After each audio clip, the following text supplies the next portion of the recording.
Well, the I'm sure all the London fans will be very happy to see that on the air, anyways, because they love to I razz bet me. nobody from Kitchener will watch. Kitchener, Guelph, or whatever else, be like, oh, boo that guy off. Oh no, Uh, no, just Kitchener. just Kitchener. No, I take it you I got some go, I history go, there. I go back a long time with Kitchener from I would say Pee Wee baseball Oh, in wow. 1950, 54, 55. Oh, That wow. was the time of the great Court Heinbach, Ron Denemy, Wayne Liskus.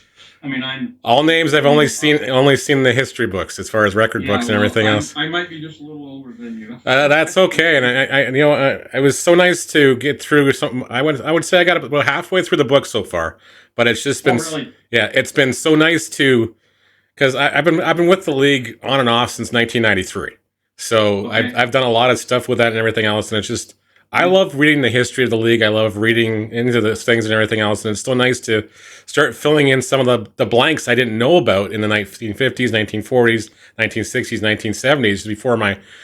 before my time, anyways. As far as that stuff, Yeah. Well, I basically felt the same way when I did it.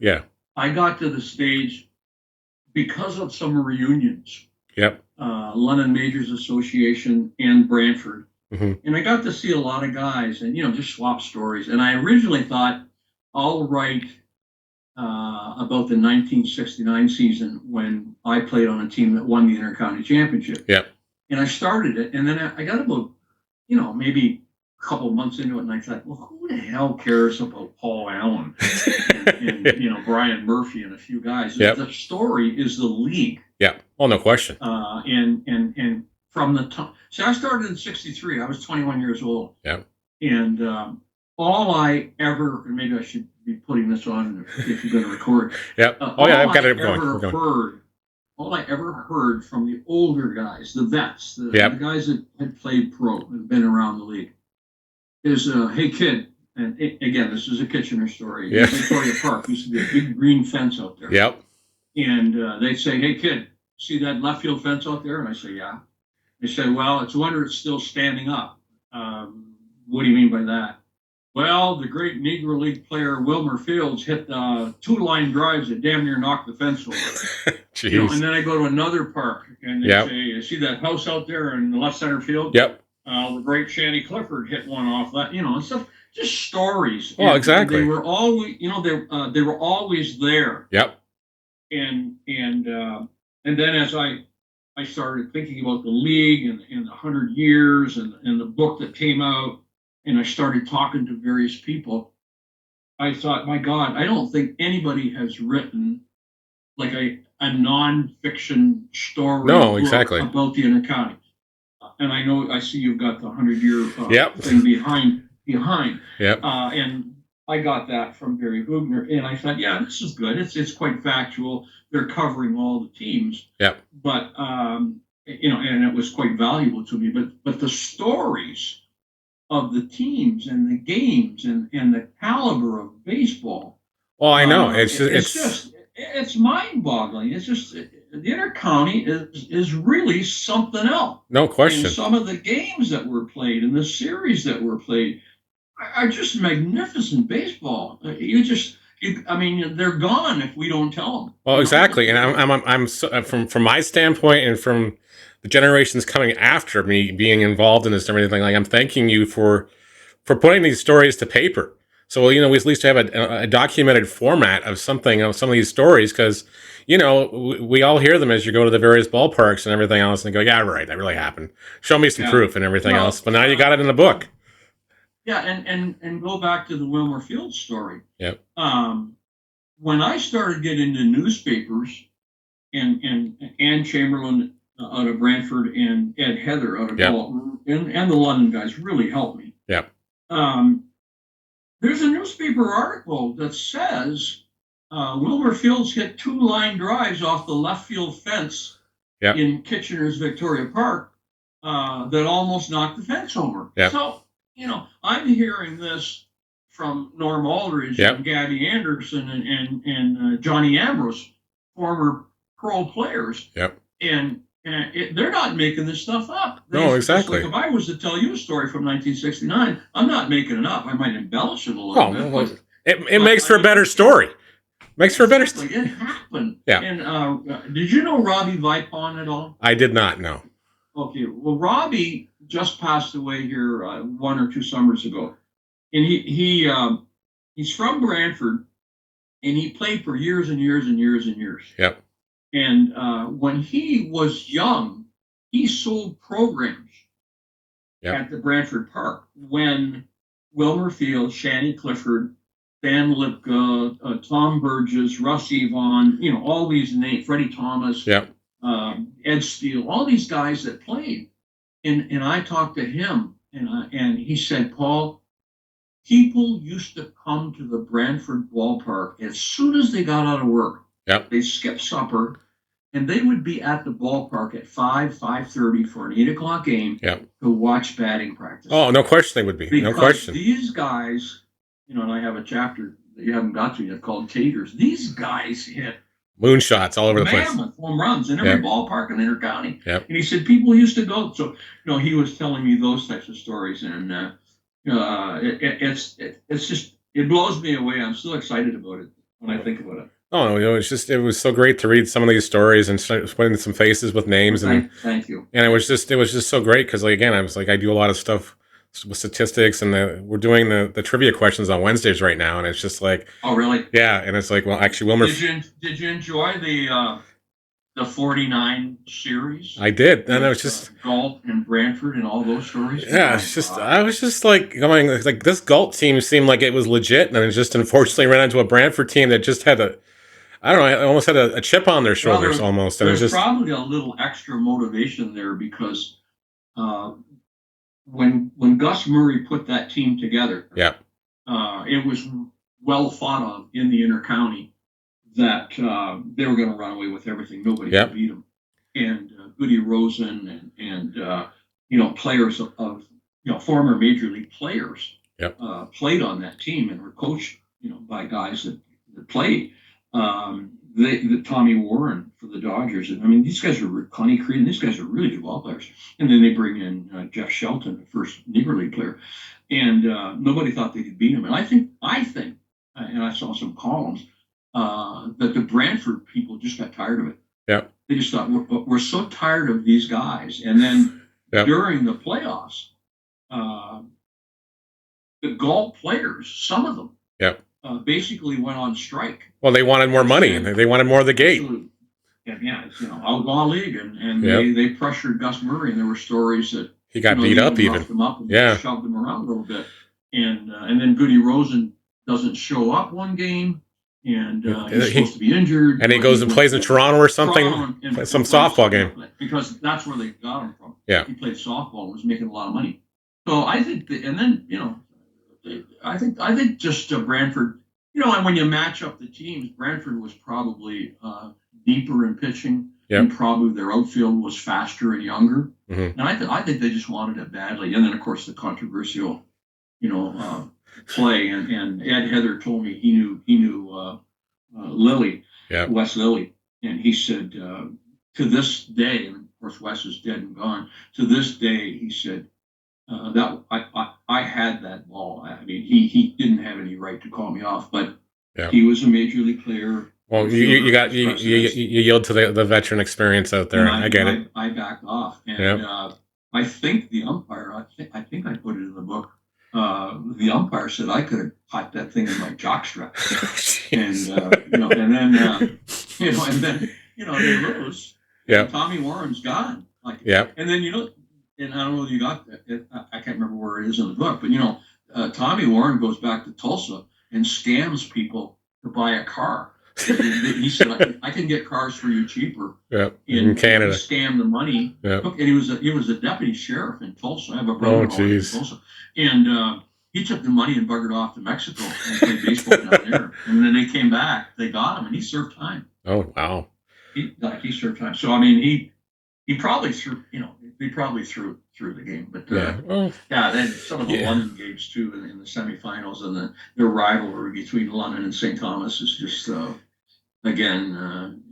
They say Gordie Howe not Casey Stengel, Yogi Berra, Yep. like anybody that was anybody came to some of those games. I wouldn't be surprised. I would not be surprised. And Bobby Deacon is still alive, and Bobby was, definitely on his way to the New York Yankees, and he got hurt. A guy hit him a double play ball, and Bobby was at second. He turns to throw the shortstop, and the runner tries to jump over Bobby, lands on his back, breaks his back, and he recovered and then came back. Then he got hurt, and he said, "I can't hold a bat." He told the Yankees, he says, "You need to, I'm finished. I can't hold a bat." And they didn't release him for like 13 years because they thought he was going to go somewhere else. Yeah. Well, he might sign with somebody. Well, exactly, and But Bobby Deacon was priceless in giving me stories, and so was a guy by the name of Ronnie Hodera. Wait till you get to the end and read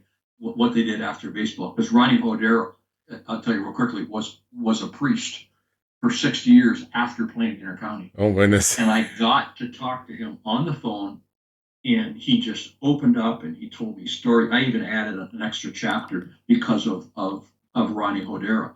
And I was in London for kind of a book launch, and Ann Chamberlain said to me, "Did you know that Father Hodera died?"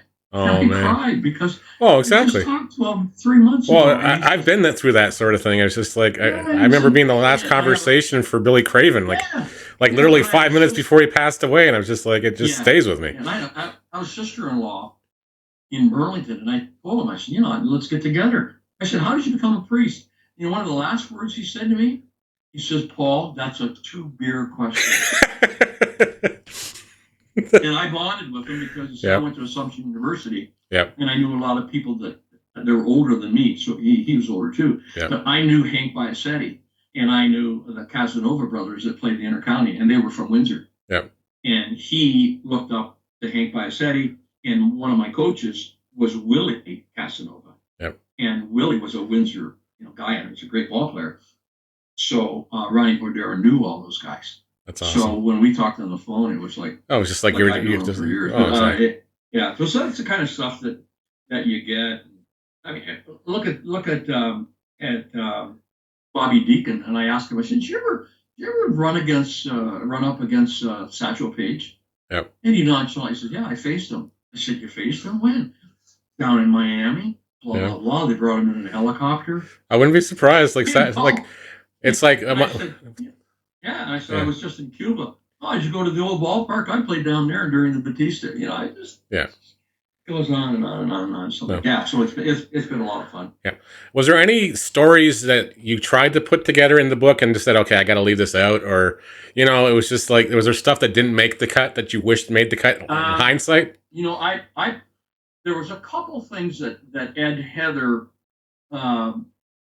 told me in confidence about a racial incident when Jeff Shelton, the first black Negro League player, came to Galt. And he said, I don't want you to name the player. No. We since have figured out who it was. Because Galt management, Gus Murray and those guys just said, "Look, we don't put up with that kind of shit in Canada." Excuse me. That's fine. You're gone. And he was a former major league player. And he said he wouldn't shower with Jeff Shelton. So I didn't go into details. No, with that. Exactly. The other thing that I did put in that was I didn't know how I could write it the way it was told to me by Bobby Deacon. But I put it in. Bobby was struggling in AAA a little bit in the early season, and they just played the Rochester Red Wings. And on the Red Wings was Tim Burgess in Canada and Tom Burgess elsewhere, who was a really good ball player, a AAA ball player, played up in the major leagues a little bit, coached, managed, blah, blah, blah. And he said, I went up and sat down with him and says, "Hey, how you doing, Tom? Blah, blah, blah. I'm having a little trouble. Do you see anything that I'm doing where you could maybe give me a little help?" And Burgess says, "I can't help you. You're an opponent." And Deacon said, "Oh, okay. Thanks a lot." And Bobby told me, so I went back to my seat and said, "That SOB, I've admired him. He's from London. We're in the same city. We're Canadians." And the guy, So They wouldn't give him the time of didn't have day. he didn't have any news. He didn't have anything nice to say about Tom Brady. Yeah. But I thought, well, that's what he told me. Ronnie O'Dura told me that Russ Sevon, he didn't like him. Yeah. And this is a priest. He says, I didn't like him. He says, because he spiked me and I had 13 stitches because he went out after me. He said, nobody hugged me on the team that was pro or the opponents. He said, I was just a little guy. And he used to say, oh my God, I never thought I could play with these guys. Yeah. I hit a home run in golf against Goody Rosen. He says, all I remember is his back and his number and his name chasing the ball. Because it was probably hitting the left field and just kept going. Oh, yeah, it keeps on going. And they moved up, and he said, I happened to hit it over their head. But no, not really. There weren't very many instances. Father Hodera said, when I was there, we didn't have anything. So, the racial issue, the bright lights, the black stars was kind of a hook. Yep. With, the equality, Black Lives Matter, let's recognize these guys. Major League Baseball recognizes, the accomplishments of Negro League players and are comparable to Major League teams. So that was the thrust of it. But I wasn't, and I say this to you in sincerity, I wasn't looking for smut. No, I didn't think you were. I wasn't looking, because there weren't a lot. There was some name calling. Yeah. But, the Galt bench headed for the Kitchener bench because somebody said something from the Kitchener bench. And there's nobody on the nobody in the Kitchener bench protected the guy that said it. No, they chased him off the field. I wouldn't be surprised. And so I didn't. Whereas some of the books that I've read, and I know some of the people, and I know they've spoken where I spoke. I've had people come to me and said, "We appreciate that you told the good things, the success of integration." I said, that's what the Intercounty is. That's what that's what we're supposed to be. But you guys are writing books about every incident. I lived in Chatham. I wasn't old enough for the 1934 Colored All-Star Ontario Championship, but I knew some of the players. I knew their families. I played with black guys, Japanese guys, Chinese guys in Canada. Mm-hmm. We were the United Nations of teams. We didn't have any incidents, but they were looking. They want to talk to me, Ian Kennedy and Miriam Wright. Because they're writing books about social justice. They forget that the former mayor, Archie Sterling, is the one that got the black team in the men's league. Car dealers gave them cars during their trips. Mm-hmm. And CBC even talked to me, and they interviewed me in Chatham, and they wanted stuff, and I said, I don't have any. Well, did the white players try to rough up the black players? I said, yeah. So did the black players rough up the white guys. I said, baseball's changed now. You can't go out and knock a second baseman over. In those days, you did. Well, exactly. I said, so it wasn't racial, it was baseball. And the rules of the game were changed. How'd you like to say a racial thing to, let's say, Boomer Harding, the black player on the team, where Flat Chase is pitching? No, thanks. Chase would knock your ass down so fast.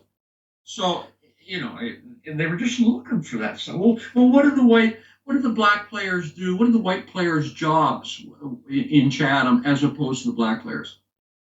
I said, well, it's way before my time, but I said, I do know that, and I rhymed off black players who had an electronics store. Two of them owned farms. One of them worked at the William Pitt. Another one was a porter. One was the first black policeman in Chatham. One was the first black postman in Chatham. And I said, I don't know what the white guys did. I said, maybe they worked for my dad at the Canadian Tobacco or Hainan Dock. I said, I don't know. We never thought about it. That's the kind of stuff that I ran across. No, so let's go back to your playing. I didn't deal with that. No, let's go back to your playing days. You were two-time All-Star. And just as far as from when you played in the league, as far as when, I guess, what would be probably late 1960s, early 1970s, and everything else. So you saw the Ronstedts, you saw the Bob McKillops, and all those great guys that, I just give, again, it's just like I missed that generation by 10 years, 15 years. I played one year against Jimmy Wilkes also. And I can tell you a story. In 1963, I hit a ball between right and center field, and I thought it's a stand-up double. And Wilkes probably You know, just ripped you out. I'm going down. I'm going down first base, and Norm Aldridge is holding his hands up, saying, "Hold up, hold up." And I'm going, "Hold up, hold up." Yeah. He says, "You're out." He caught it. And I went, "You got to be kidding!" Go back. About 3 innings later, I'm up again. I hit one in the right center field. Yeah. In between, and I'm going. This is, you know. I turn. Aldridge says, "Hold up, hold up." He says, "You're out." He caught it. I went back and I sat down next to Gabby Anderson. You know, Yeah. the great London ball player. And I says, "Gabby," I said, "who the hell is that guy? I just lost 2 hits." He says, he laughed at me and he said, "He's an old horse that can still run." Yeah. Jimmy Wilkes's Yeah. nickname was Seabiscuit. Yeah. And it's just, well, because I heard the story, and I think it's in your book too, that, you know, the guys said that they could probably put the left fielder and the right fielders down the lines and let Jimmy take the rest. Yeah. Or Jimmy said once, he said, if you put Willie Mays and I in the outfield, yeah, you wouldn't need a third outfielder. And I think it's the McKillop that said that. Yeah. But McKillop never played against those guys. No. Fun. I've done in-person talks in Pittsburgh for the SABRE Group, Society of American Baseball Research.